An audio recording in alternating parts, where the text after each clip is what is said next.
So this is a 2-story house, but it comes with 4 bedrooms already. So the first one is on the ground floor. So dito tayo.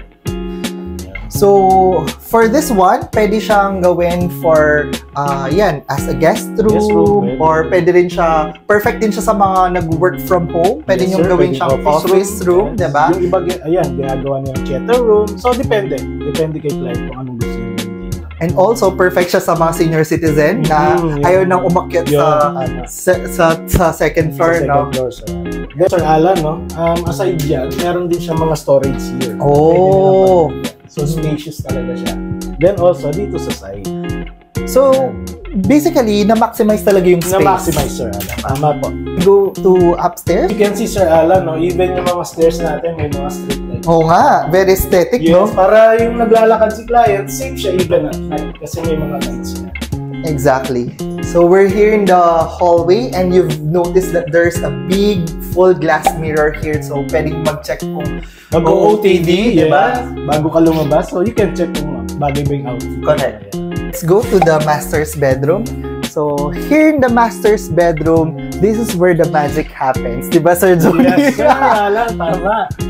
So, ito yung pinaka gusto ng lahat talaga, the master's bedroom. Spacious siya. Then, may mga built-in cabinets na rin tayo sa full-size cabinet. Then, meron tayong additional storage sa headboard. So, dito, Sir Allan, pwedeng ilagay ni client yung mga extra pillows or extra blankets dito.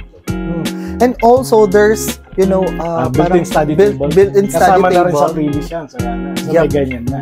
Before kasi mga unang project namin wala. Oh, nice. And yun nga, even very aesthetic din yung walls nyo, no? For the TV, Sir Allan, yan, meron na rin silang TV console, which is included na rin yan. And even the television is already included. And also the air condition. Yep. And even, of course, yung bed itself. The bed frames is included na rin, Sir Allan. So, kailangan na lang bilhin ni client is the mattress. The mattress. Yep. Then, the size naman for our bed is queen size.